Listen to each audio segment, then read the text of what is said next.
Nung nakaraang linggo, ay nagkaroon ng appointment para sa unang Evangelism Special Force Team ng ating simbahan.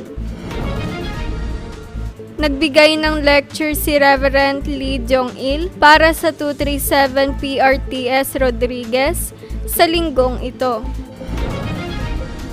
Maayos na natapos ang unang championship ng Philippine Mission Taekwondo Association sa ating simbahan. Ang mensaheng ipinahayag mula sa ating pulpit noong nakaraang linggo ay economic healing mula sa Malakay chapter 3 verse 7 hanggang 12. Magandang araw! Narito ang OLMC News. Nung nakaraang linggo ay nagkaroon ng appointment para sa unang Evangelism Special Force Team ng ating simbahan.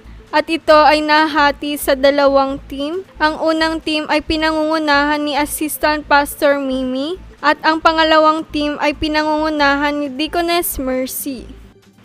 Sa pamamagitan ng Evangelism Special Force, nawa sila ay tunay na tumayo bilang mga remaining ones, pilgrim, conqueror, scattered ones, scouts, at magre-raise ng banner na mag-e-establish ng 1,000 bartisan na magpapabago ng kultura ng kadiliman sa pamamagitan lamang ng gospel.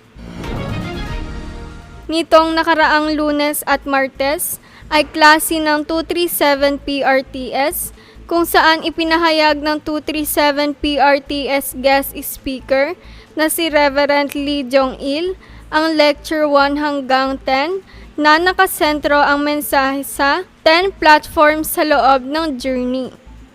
Sa ngayon, ang klase ng 237 PRTS ay maayos na nagpapatuloy tuwing Lunes mula alas 9 ng umaga hanggang alas 4 ng hapon sa ating simbahan.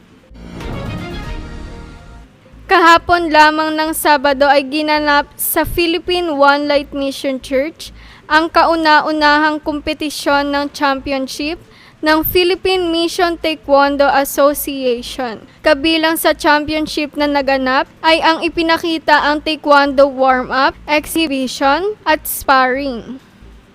Mula rin rito ay ipinahayag rin ni Assistant Pastor Jenard ang mensahe ng daan ng kaligtasan. Sa pagtatapos ng championship ay binigyan ng medal at certificate ang mga nanguna at nanalo sa taekwondo.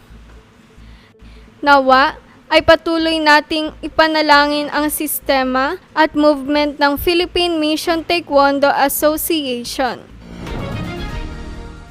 Ang mensaheng ipinahayag ni Reverend Lee Jong-il mula sa ating pulpit nung nakaraang linggo ay economic healing mula sa Malakay chapter 3 verse 7 hanggang 12. Ipinahayag sa mensahe na kinakailangan munang baguhin ang ating mga spiritual state at i-imprint lamang ang salita ng Diyos nang sa gayon ay matanggap natin ang economic healing, gayon din ang pagpapala ng ekonomiya na ipinangako ng Diyos. Announcement.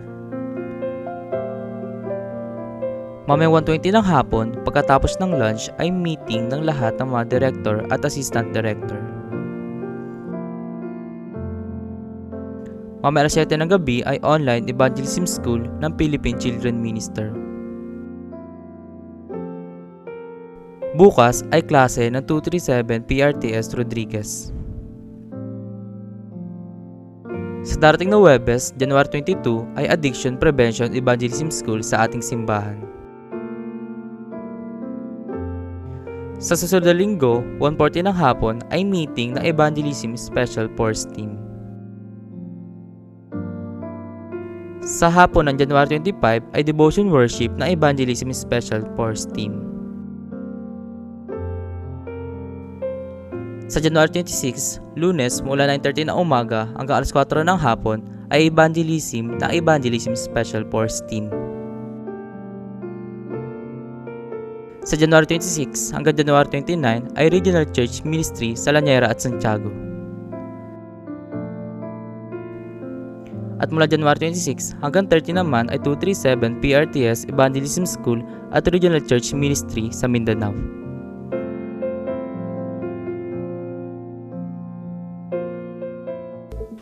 Nawa, tunay na mapanghawakan natin ang tipan ng economic healing. At dito nagtatapos ang OLMC News. Maraming salamat.